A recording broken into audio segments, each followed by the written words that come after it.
Mi trovo nelle rovine della Las Vegas con vista sul lago di Lecco. Una folle idea che 60 anni fa divenne realtà. Incredibile, sembra che da un momento all'altro stia per cadere tutto quanto.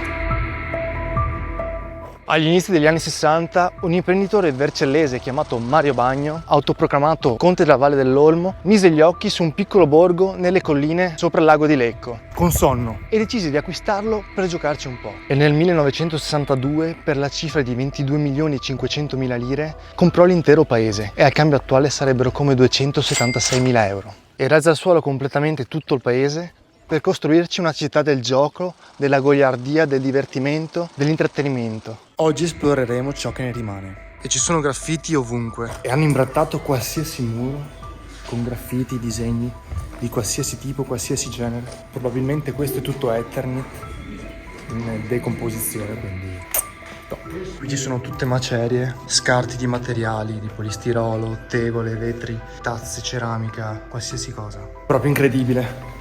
C'è anche un furgone completamente colorato. Cioè non hanno lasciato nemmeno il motore, ma hanno fatto disegni anche sul motore con vernice. Un altro edificio abbandonato. In quegli anni gli ultimi abitanti del paese originario se ne stavano andando perché non c'era più lavoro. Quindi una volta arrivato Mario Bagno diede anche lavoro alle persone del posto, come operai, come dipendenti nei ristoranti, e in pochi anni Eco e Consorno sorsero dei ristoranti, una balera, un hotel di lusso, l'Hotel Plaza. Questa era tutta la piazza principale, con l'unico edificio, la chiesa, che non venne raso al suolo.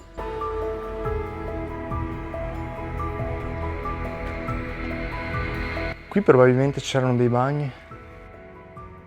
Questa invece era l'ex fontana. Questa era sicuramente un'altra scultura che adesso non saprei dirvi cosa. Comunque ci sono solamente macerie di legno e ferro. Il minareto è l'edificio più importante. Qui c'erano tutta una serie di negozi qui sotto, e sopra appunto c'era la torre con una struttura arabeggiante che secondo Mario Bagno tutti avrebbero ammirato, osservato e ricordato. Qui dentro c'erano tutti i negozi.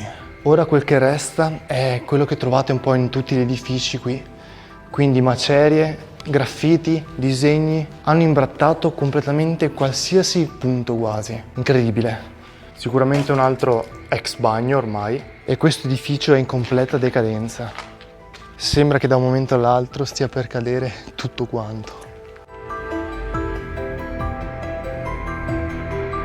Al piano terra c'era una serie di negozi commerciali, al primo e secondo piano c'erano una serie di appartamenti di 70 metri quadri ciascuno, e davanti avevano una fontana che emetteva getti scenografici. Proprio lì. Questo era un appartamento.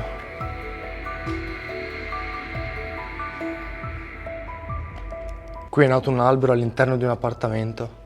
Qui è diventata praticamente una discarica a cielo aperto. Lamiere arrugginite, detriti di legno, mattoni, ceramica, piastrelle.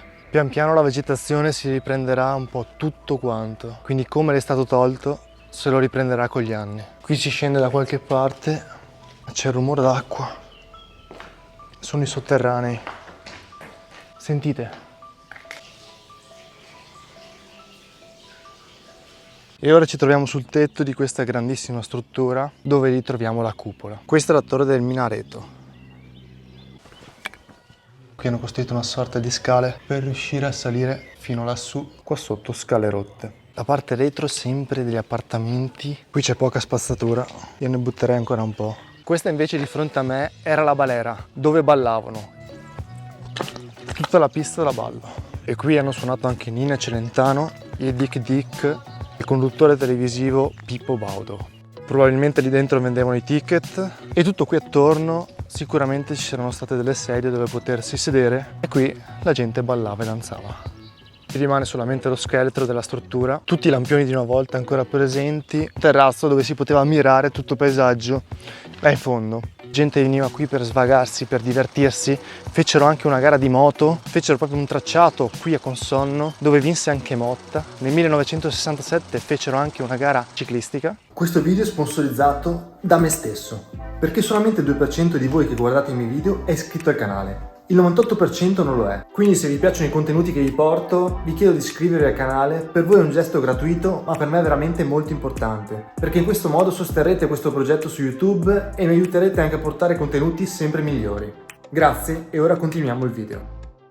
Ecco la fontana, sotto c'è uno stagno praticamente e questa è la struttura in cemento ed era veramente bella grande. Tutte queste opere però intaccarono l'equilibrio idrogeologico di tutta questa zona e quindi nel 1966 ci fu una grossa frana di fango e l'anno successivo provocò proprio una frana che invase completamente la strada costruita da Mario Bagno. Quest'ultimo riparò velocemente la sua opera, però questo portò a un flusso di persone sempre minore a Consonno. Questa inversione di tendenza, con la caduta di una ulteriore frana, decretò praticamente la chiusura e la fine del sogno di questo paese dei balocchi.